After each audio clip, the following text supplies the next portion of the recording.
Hello ವೀಕ್ಷಕರು, ಹೇಗಿದ್ದೀರಾ? Welcome back B P updates. ಹೇಗಿತ್ತು ನೆನೆಯ ಕಿಚ್ಚನ ಪಂಚಾಯತಿಗೆ? ನಿಮ್ಮ ಎಕ್ಸ್ಪೆಕ್ಟೇಷನ್ ರೀಚ್ ಆಗಿದೆಯಾ ನೆನೆಯ ಪಂಚಾಯತಿಗೆ ಅನ್ನೋದನ್ನ ಕಮೆಂಟ್ ಬಾಕ್ಸಲ್ಲಿ ತಿಳಿಸಬೇಕು. ಸೀಕ್ರೆಟ್ ರೂಮಿನ ಟಾಸ್ಕ್ ಅಲ್ಲಿ ಬಿಗ್ ಬಾಸ್ ಅವ್ರದ್ದು ಏನು ಉದ್ದೇಶ ಇತ್ತು, ಆ ಉದ್ದೇಶವನ್ನ ಮಾತ್ರ ಕಂಪ್ಲೀಟ್ ಆಗಿ ಪೂರ್ತಿ ಮಾಡಿದ್ದಾರೆ ಅಂತ ನಿನ್ನೆ ಎಪಿಸೋಡ್ ನೋಡುವಾಗ ನಂಗೆ ಅನಿಸ್ತು. ಯಾಕೆಂತ ಹೇಳಿದ್ರೆ ಧ್ರುವಂತ್ ಮತ್ತು ರಕ್ಷಿತಾ ಇಬ್ಬರ ಸೆಲೆಕ್ಟ್ ಯಾಕೆ ಮಾಡಿದ್ರು ಗೊತ್ತಿಲ್ಲ, ಯಾರಿಗೂ ಗೊತ್ತಿಲ್ಲ. ಅವರಿಬ್ಬರನ್ನೇ ಯಾಕೆ ಸೆಲೆಕ್ಟ್ ಮಾಡಿ ಅದರೊಳಗಡೆ ಹಾಕಿದ್ರು ಅಂತ. ಬಹುಶಃ ಒಂದು ಈ ರೀತಿ ಇರ್ಬೋದು, ರಕ್ಷಿತಾ ಶೆಟ್ಟಿಗೆ ಹೊರಗಡೆ ಇರುವಂತಹ ಏನ್ ಜನ ಬೆಂಬಲ ಇದೆ ಅದನ್ನ ಇಲ್ಲವಾಗಿಸ್ಲಿಕ್ಕೆ ಧ್ರುವಂತ್ ಅನ್ನೋ ಒಂದು ವಿಶೇಷ ಮನಸ್ಥಿತಿಯ ಒಬ್ಬ ವ್ಯಕ್ತಿಯ ಜೊತೆ ರಕ್ಷಿತಾ ಶೆಟ್ಟಿಯನ್ನ ಒಳಗಡೆ ಹಾಕಿ ಅವಳನ್ನ ಇರಿಟೇಷನ್ ಮಾಡಿ ಅವಳಲ್ಲದ ಅವಳ ಕ್ಯಾರೆಕ್ಟರ್ ಅನ್ನ ಜನರಿಗೆ ತೋರಿಸಿ ಅವಳಿಗಿರುವ TRP ಅನ್ನ ಕಡಿಮೆ ಮಾಡಿ ಇನ್ಯಾರನ್ನೋ ಫಿನಾಲೆಗೆ ತೆಗೆದುಕೊಂಡು ಹೋಗುವಂತಹ ಪ್ರಯತ್ನ ಕೂಡ ಇರ್ಬೋದು ಅನ್ನೋದು ಒಂದು ದೃಷ್ಟಿಕೋನ. ಇನ್ನು ರಕ್ಷಿತಾ ಶೆಟ್ಟಿ ಮಾಡಿದ್ದೆಲ್ಲವೂ ಸರಿಯಾ? ಖಂಡಿತವಾಗಿ ಅಲ್ಲ. ರಕ್ಷಿತಾ ಶೆಟ್ಟಿ ಮಾಡಿದ್ದು ಕೂಡ ತಪ್ಪಿದೆ. ಸೊ ಆ ತಪ್ಪನ್ನು ಕೂಡ ನಾವು ಇವತ್ತು ಮಾತಾಡೋಣ. ಆದ್ರೆ ರಕ್ಷಿತಾ ಶೆಟ್ಟಿಯೇ ಯಾಕೆ ಬೇಕಿತ್ತು ಸೀಕ್ರೆಟ್ ಟಾಸ್ಕ್ಗೆ? ಏನಾದ್ರೂ ರೀಸನ್ ಇದೆಯಾ? ಒಂದ್ಸಲ ಮನೆ ಒಳಗಡೆ ಬಂದು ಹೊರಗಡೆ ಹೋಗಿ ಒಂದು ವಾರದ ನಂತರ ಅಗೇನ್ ಮನೆ ಒಳಗಡೆ ಬಂದಿರುವಂತಹ ಸ್ಪರ್ಧಿ ಬೇರೆ ಯಾರನ್ನಾದ್ರೂ ಸೀಕ್ರೆಟ್ ರೂಮಿಗೆ ಕಳಿಸ್ಬೋದಿತ್ತಲ್ಲ. ಅಶ್ವಿನಿ ಮೇಡಮ್ ಅವರನ್ನೇ ಕಳಿಸ್ಬೋದಿತ್ತು, ಗಿಲ್ಲಿಯನ್ನ ಕಳಿಸ್ಬೋದಿತ್ತು. ಯಾಕೆಂತ ಹೇಳಿದ್ರೆ ಇಡೀ ಮನೆ ಮಂದಿ ಟಾರ್ಗೆಟ್ ಮಾಡ್ತಾ ಇದ್ದದ್ದು ಗಿಲ್ಲಿಯನ್ನ. ಗಿಲ್ಲಿ ಕೆಳಗಡೆ ಇಟ್ಟು ಮಾತಾಡ್ತಾರೆ, ಇನ್ನೇನೋ ಮಾಡ್ತಾರೆ, ಟಾಸ್ಕ್ ಆಡಲ್ಲ, ಎಕ್ಸೆಟ್ರಾ. ಗಿಲ್ಲಿ ಮತ್ತು ಧ್ರುವಂತನ ಹೊರಗಡೆ ಇಟ್ಟು ಮನೆ ಮಂದಿ ಹೇಗಿರ್ತಾರೆ ಅನ್ನೋದನ್ನು ಕೂಡ ನೋಡ್ಬೋದಿತ್ತು. ಯಾಕೆ ಮಾಡಿಲ್ಲ? ರಕ್ಷಿತಾ ಶೆಟ್ಟಿಯೇ ಯಾಕೆ ಬೇಕಿತ್ತು? ಕೆಲವೊಂದ್ಸಲ ಹೇಗಾಗುತ್ತೆ ಗೊತ್ತಾ, ಈಗ ಗಿಲ್ಲಿಯನ್ನ ನೆಗೆಟಿವ್ ಆಗಿ ತೋರಿಸ್ಲಿಕ್ಕೆ ಸಾಧ್ಯ ಇಲ್ಲ. ಯಾಕೆಂತ ಹೇಳಿದ್ರೆ ಗಿಲ್ಲಿ ಎಂತಹ ಸಂದರ್ಭವನ್ನು ಕೂಡ ಅವರಿಗೆ ಬೇಕಾದ ಹಾಗೆ ಪಾಸಿಟಿವ್ ಆಗಿ ಕನ್ವರ್ಟ್ ಮಾಡುವಂತಹ ಒಂದು ವ್ಯಕ್ತಿತ್ವ ಇರುವಂತಹ ವ್ಯಕ್ತಿ.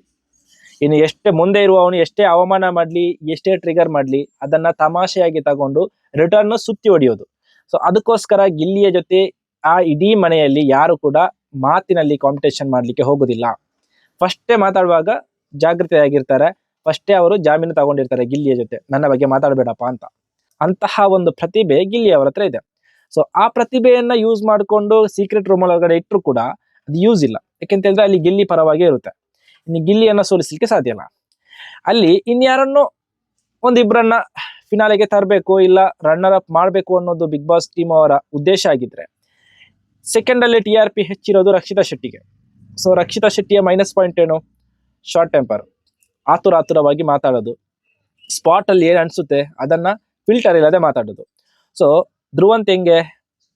ಕಾಲೆಲಿಯೋದು, ಹಿಂದ್ಗಡೆಯಿಂದ ಮಾತಾಡೋದು, ಟ್ಯಾಂಗ್, ವ್ಯಂಗ್ಯ, ಇದೆಲ್ಲ ಒಬ್ಬ ವ್ಯಕ್ತಿಯನ್ನ ಎಷ್ಟು ಟ್ರಿಗರ್ ಮಾಡ್ಲಿಕ್ಕೆ ಸಾಧ್ಯನೋ ಅಷ್ಟು ಮಾಡ್ಲಿಕ್ಕೆ ಸಾಧ್ಯ ಇರುವಂತಹ ಒಂದು ಕ್ಯಾರೆಕ್ಟರ್ ಧ್ರುವಂತ್.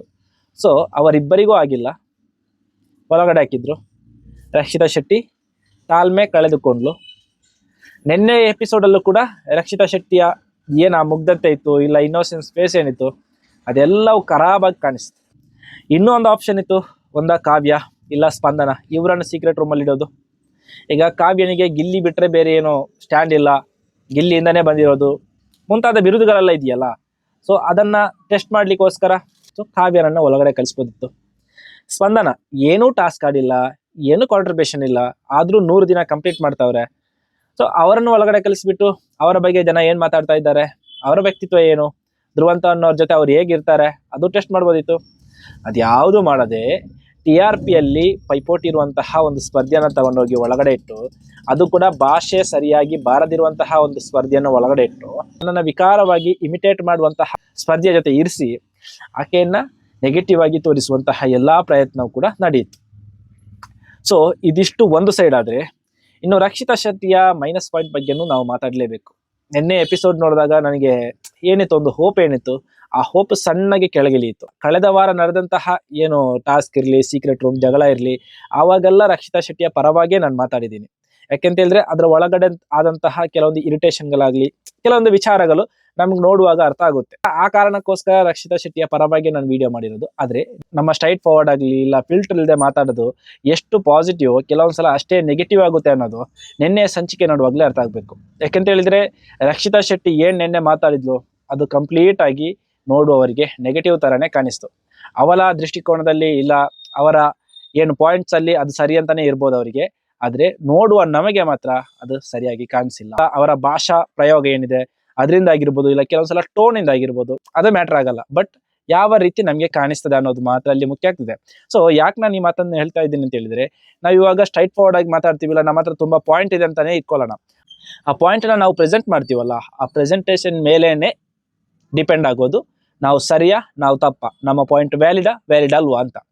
ಈಗ ನಿನ್ನೆ ಏನಾದರೂ ಸ್ಟಾರ್ಟಿಂಗ್ ಸುದೀಪ್ ಸರ್ ಅವರು ಎಂಟ್ರಿ ಕೊಟ್ಟಾಗ ನಾರ್ಮಲ್ ಆಗಿ ರಕ್ಷಿತಾ ಶೆಟ್ಟಿ ಮಾತಾಡಿ ಆ ನಂತರ ಏನಾದರೂ ಮಾತುಕತೆಗೆ ಇಳಿದಿದ್ರೆ ಮೇ ಬಿ ಅದೊಂಥರ ನಮಗೂ ಚಂದ ಕಾಣಿಸ್ತಾ ಇತ್ತೇನೋ. ಆದರೆ ಸುದೀಪ್ ಸರ್ ಅವರು ಬಂದಾಗಲೇ ರಕ್ಷಿತಾ ಶೆಟ್ಟಿ ಅವರ ರೌದ್ರ ಅವತಾರ ತೋರಿಸಲಿಕ್ಕೆ ಶುರು ಮಾಡಿದ್ರು. ಸೊ ಅದೆಲ್ಲೋ ಒಂದ್ ಕಡೆ ನೋಡುವವರಿಗೂ ಒಂಥರ ಏನಪ್ಪ ಈ ಹುಡುಗಿ ಈ ತರ ಆಡ್ತಾ ಇದ್ದೆ. ಈಗ ಕಳೆದ ವಾರ ಏನೆಲ್ಲ ನಡೆಯಿತು ಅವಾಗೆಲ್ಲ ನಮ್ಗೆ ಅನಿಸಿದೆ ಅವರಿಗೆ ಇರಿಟೇಷನ್ ಆಗಿದೆ, ಎಲ್ಲ ಸರಿ. ನಿನ್ನೆ ಕೂಡ ಆ ಇರಿಟೇಷನ್ ಇತ್ತು, ಅದರಿಂದ ಹೇಗಾದ್ರೂ ಹೊರಗಡೆ ಬರಬೇಕು ಅನ್ನೋದು ಅವರ ಉದ್ದೇಶ ಆಗಿತ್ತು. ಆದ್ರೆ ಉದ್ದೇಶ ಮಾತ್ರ ಒಳ್ಳೇದಿದ್ರೆ ಸಾಕ?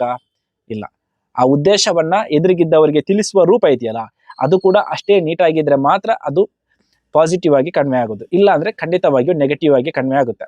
ಯಾಕೆಂತ ಹೇಳಿದ್ರೆ ನಿನ್ನೆ ರಕ್ಷಿತಾ ಶೆಟ್ಟಿ ಸುದೀಪ್ ಸರ್ ಅವ್ರ ಹತ್ರ ಮಾತಾಡ್ತಾ ಇದ್ದ ಪಾಯಿಂಟ್ ಎಲ್ಲ ವ್ಯಾಲಿಡೆ, ಆದ್ರೆ ಅವ್ರು ಮಾತಾಡ್ತಾ ಇದ್ದ ಟೋನು, ಅವ್ರು ಮಾತಾಡ್ತಾ ಇದ್ದ ರೀತಿ ಇದೆಯಲ್ಲ ಅದು ವ್ಯಾಲಿಡ್ ಅಲ್ಲ, ಅದು ಇನ್ವ್ಯಾಲಿಡ್ ಅಂತಾನೆ ಅನಿಸ್ತದೆ. ಯಾಕೆಂತ ಹೇಳಿದ್ರೆ ಯಾರ ಜೊತೆ ನಾವು ಮಾತಾಡ್ತಾ ಇದ್ದೀವಿ ಅನ್ನೋದನ್ನ ಫಸ್ಟ್ ಗಮನದಲ್ಲಿ ಇಟ್ಬೇಕು. ಯಾವಾಗ ಹೇಗೆ ಏನು ಮಾತಾಡುದು ಅಂತ ಗೊತ್ತಾದ್ರೆ ಮಾತ್ರ ಆ ವ್ಯಕ್ತಿ ಪರ್ಫೆಕ್ಟ್ ಆಗಿರ್ಲಿಕ್ಕೆ ಸಾಧ್ಯ. ಸೊ ಈ ವಿಚಾರದಲ್ಲಿ ನಿನ್ನೆ ಖಂಡಿತವಾಗಿಯೂ ರಕ್ಷಿತಾ ಶೆಟ್ಟಿ ಎಡವಿದ್ದಾರೆ. ನಿನ್ನೆ ಎಪಿಸೋಡು ರಕ್ಷಿತಾ ಶೆಟ್ಟಿಗೆ ಎಷ್ಟು ನೆಗೆಟಿವ್ ಆಗಿ ಪರಿಣಮಿಸಿತು ಅಂತ ಹೇಳಿದ್ರೆ ಸ್ವತಃ ನನಗೆ ಫೀಲ್ ಆಗಿದ್ದು. ನಾನು ಇಲ್ಲಿವರೆಗೂ ಹೇಳ್ತಾ ಬಂದಿರೋದು ರಕ್ಷಿತಾ ಶೆಟ್ಟಿ ಒಂದ ವಿನ್ನರು ಇಲ್ಲ ರನ್ನರ್ ಆಗ್ತಾರೆ ಅಂತ. ಆದ್ರೆ ನಿನ್ನೆ ಈ ಎಪಿಸೋಡು, ನಿನ್ನೆ ಅವರ ವರ್ತನೆ ನೋಡುವಾಗ ಟಾಪ್ 5 ಅಲ್ಲಿ ಬರ್ಬೋದು ಅಂತ ಮಾತ್ರ ಅನಿಸುತ್ತೆ. ಯಾಕೆಂತ ಹೇಳಿದ್ರೆ ಕೆಲವೊಂದು ವ್ಯಕ್ತಿಗಳು ಅವರನ್ನ ಓವರ್ಟೇಕ್ ಮಾಡಿದ್ರು, ಇಲ್ಲ ಅವರನ್ನ ಓವರ್ಟೇಕ್ ಮಾಡ್ಲಿಕ್ಕೆ ಬಿಗ್ ಬಾಸ್ ಅವರೇ ದಾರಿ ಮಾಡಿ ಕೊಟ್ರು ಅನ್ನೋ ಒಂದು ಫೀಲ್ ನಿನ್ನೆ ಬಂದಿದಂತೂ ಸತ್ಯ. ಇನ್ನೊಂದು ನನ್ಗೆ ಗೊತ್ತಾ, ನಿನ್ನೆ ರಕ್ಷಿತಾ ಶೆಟ್ಟಿಯ ಮಾತಲ್ಲಿ ಆ ನಯ ವಿನಯ ಅದ್ಯಾವುದು ನನ್ಗೆ ಕಾಣಿಸಿಲ್ಲ. ಇಷ್ಟರವರೆಗೂ ಕಾಣಿಸಿರುವಂತಹ ನಯ ವಿನಯ ನಿನ್ನೆ ರಕ್ಷಿತಾ ಶೆಟ್ಟಿಯ ಮನಸ್ಸಲ್ಲಿ ಕಾಣಿಸಿಲ್ಲ. ಎಲ್ಲೋ ಒಂದ್ ಕಡೆ ನಾನು ಪರ್ಫೆಕ್ಟ್ ಆಗಿದ್ದೀನಿ ಅಂದ್ರೆ ರಕ್ಷಿತಾ ಶೆಟ್ಟಿಯ ಆಲೋಚನೆ ಕರೆಕ್ಟ್ ಆಗಿದೆ, ನಾನು ಇಲ್ಲ ಅಂತ ಹೇಳಲ್ಲ. ಮನೆ ಒಳಗೆ ಏನೇನ್ ನಡೀತಾ ಇದೆ, ಮನೆ ಮಂದಿಯ ಬಗ್ಗೆ ಹೊರಗಡೆ ಹೇಗಿರುತ್ತೆ ಅನ್ನೋದು ಕೂಡ ಅವರು ಊಹೆ ಮಾಡ್ತಾರೆ. ಬಟ್ ಅದನ್ನ ಅವರಾಗೇ ಹೇಳಿಕೊಳ್ಳುವುದಕ್ಕಿಂತ ಅವರ ಅಕ್ಕಪಕ್ಕದಲ್ಲಿರೋರು ಹೇಳ್ತಾರಲ್ಲ, ಅವಾಗ ಅದಕ್ಕೊಂದು ತೂಕ ಜಾಸ್ತಿ ಇರುತ್ತೆ. ಅದನ್ನು ಇವಾಗ ನನ್ಗೆ ಅಂತಹ ಒಂದು ಕೆಪಾಸಿಟಿ ಇದೆ, ನಾನು ಅದನ್ನ ಮಾಡ್ತೀನಿ ಅಂತ ನಾನೇ ಹೇಳಿಕೊಂಡಾಗ ನೋಡುವವರ ದೃಷ್ಟಿಯಲ್ಲಿ ಅದು ಅಹಂ ಆಗಿ ಕಾಣಿಸ್ತದೆ. ಅಕ್ಕಪಕ್ಕದಲ್ಲಿರುವ ಜನ ಹೇಳಿದಾಗ ಅದೊಂದು ಪ್ಲಸ್ ಪಾಯಿಂಟ್ ಆಗಿ ಜನರಿಗೆ ಕಾಣಿಸ್ತದೆ. ಸೊ ಆ ವಿಚಾರದಲ್ಲಿ ರಕ್ಷಿತಾ ಶೆಟ್ಟಿ ಎಲ್ಲೋ ಒಂಚೂರು ಓವರ್ ಕಾನ್ಫಿಡೆಂಟ್ ಆಗಿ ನನಗೆ ನೆನ್ನೆ ಕಾಣಿಸಿದ್ದು ಸುಳ್ಳಲ್ಲ. ಈ ವಿಚಾರ ನನಗೆ ಹೆಂಗನಿಸ್ತು ಗೊತ್ತಾ, ಈ ಫಿನಾಲೆ ತಲುಪುವ ಹೊತ್ತಲ್ಲಿ ರಕ್ಷಿತಾ ಶೆಟ್ಟಿಯ ಈ ಬದಲಾವಣೆ, ಇಲ್ಲ ರಕ್ಷಿತಾ ಶೆಟ್ಟಿಯ ಒಳಗಿನ ಈ ಇರಿಟೇಷನ್ ಎಲ್ಲ ಹೊರಗಡೆ ಕಾಣಿಸ್ತಾ ಇರೋದು ಫಿನಾಲೆ ಹೊಸ್ತಿಲಲ್ಲಿ ಎಲ್ಲೋ ಒಂದ್ ಕಡೆ ಅವರ ಗೆಲುವಿಗೆ ಇದು ಮುಳ್ಳಾಗ್ತಾ ಇದೆ ಅಂತ ನನಗೆ ಅನಿಸ್ತಾ ಇದೆ. ಬಹುಶಃ ಇದನ್ನ ಸರಿ ಮಾಡ್ಲಿಕ್ಕೆ ಸಾಧ್ಯ ಇರೋದು ಇನ್ನು ಒಂದು ಫ್ಯಾಮಿಲಿ ಅವರಿಗೆ ಮಾತ್ರ. ಈಗ ಇನ್ನೇನು ನೆಕ್ಸ್ಟ್ ವೀಕ್ ಅಲ್ಲಿ ಫ್ಯಾಮಿಲಿ ಮೀಟ್ ಇದ್ದೇ ಇರುತ್ತೆ. ಸೊ ರಕ್ಷಿತಾ ಶೆಟ್ಟಿಯ ಮನೆಯವರು ಹೇಳಿಕೊಡ್ಬೇಕಾದಂತಹ ಕೆಲವೊಂದಿಷ್ಟು ಪಾಯಿಂಟ್ಸ್ ಗಳು ಏನು ಅಂತ ಹೇಳಿದ್ರೆ, ಇಲ್ಲಿವರೆಗೂ ಅವರು ಕಾಪಾಡಿಕೊಂಡು ಬಂದಂತಹ ಆ ಮುಗ್ಧತೆ, ಆ ಇನ್ನೋಸೆಂಟ್ ಏನಿದೆ ಅದರಲ್ಲೇ ಮುಂದುವರಿಲಿ. ಎಲ್ಲೋ ಒಂದ್ ಕಡೆ ಈಗ ನಾನು ಸೀಕ್ರೆಟ್ ರೂಮ್ ಅಲ್ಲಿ ಇದ್ದೆ, ನನಗೆ ಎಲ್ಲರದ್ದು ಅಸಲಿಯತ್ತು ಗೊತ್ತಾಯ್ತು. ಸೊ ಅದನ್ನ ನಾನು ಸ್ಟ್ರೈಟ್ ಆಗಿ ಎಲ್ಲರ ಹತ್ರ ಮಾತಾಡ್ತೀನಿ, ಇಲ್ಲಾಂದ್ರೆ ಸ್ಟ್ರೈಟ್ ಆಗಿ ಅವರಿಗೆ ನನ್ನ ಆಟ ತೋರಿಸ್ತೀನಿ ಅಂತ ರಕ್ಷಿತಾ ಶೆಟ್ಟಿ ಹೋಗ್ಲೇಬಾರ್ದು. ಅವರ ಆಟವನ್ನ ತೋರಿಸ್ಲಿ, ಹೇಗೆ ಇಂಡೈರೆಕ್ಟ್ ಆಗಿ ತೋರಿಸ್ಬೇಕು. ಈಗ ಮನೆ ಮಂದಿ ಬಿಗ್ ಬಾಸ್ ಒಳಗಡೆ ಏನ್ ಜನ ಆಟ ಆಡ್ತಾ ಇದ್ದಾರೆ ಅದೇ ರೀತಿಯಾಗಿ ತೋರಿಸ್ಬೇಕು. ನಗಾಡ್ತಾ ತೋರಿಸಿದ್ರೆ ಮಾತ್ರ ಜನರಿಗೆ ಅದು ಇಷ್ಟ ಆಗೋದು. ಎಲ್ಲೋ ಒಂದ್ ಕಡೆ ಈಗ ನಿನ್ನೆ ಕಾವ್ಯ ಮತ್ತು ಸ್ಪಂದನಾಲನ್ನೇ ತಗೊಳ್ಳೋಣ. ಈಗ ರಕ್ಷಿತಾ ಶೆಟ್ಟಿ ಕಾವ್ಯ ಸ್ಪಂದನಾಲನ್ನ ಟಾರ್ಗೆಟ್ ಮಾಡ್ಲಿಕ್ಕೆ ಇನ್ನೊಂದು ಕಾರಣ, ಸ್ಟಾರ್ಟಿಂಗಿನ ಕಾರಣವನ್ನೇ ನಾನು ಹೇಳ್ತೀನಿ. ರಘು ಸರ್ ಅನ್ನ ಏನ್ ನಾಮಿನೇಟ್ ಮಾಡಿದ್ರು ರಕ್ಷಿತಾ ಶೆಟ್ಟಿ, ಅವರ ಪಾಯಿಂಟ್ ಆಫ್ ಬೇರೆ ಇತ್ತು. ಸೊ ಅಲ್ಲಿಂದ ಚೂರಿ ಚುಚ್ಚಿ ನಾಮಿನೇಟ್ ಮಾಡಿ, ಕಳಪೆ ಮಾಡಿ, ಮೆಣಸಿನಕಾಯಿ ಹಾಕಿ ಎಲ್ಲವನ್ನು ಮಾಡ್ತಾ ಬಂದಾಗ ಆಬ್ವಿಯಸ್ಲಿ ರಕ್ಷಿತಾ ಶೆಟ್ಟಿಗೆ ಕಾವ್ಯ ಮತ್ತು ಸ್ಪಂದನಾಲ ವಿರುದ್ಧ ದ್ವೇಷ ಹುಟ್ಟಿತ್ತು. ಇನ್ನು ಆಕೆಯ ಪ್ರಾಬ್ಲಮ್ ಏನಂತ ಹೇಳಿದ್ರೆ, ಅವಳು ಏನು ಮನಸ್ಸಲ್ಲಿದೆ ಅದನ್ನ ನೇರವಾಗಿ ಬಿಸಾಡಿ ಬಿಡ್ತಾಳೆ. ಸೊ ಅದು ಎಲ್ಲಾ ಕಡೆನೂ ವರ್ಕೌಟ್ ಆಗಲ್ಲ.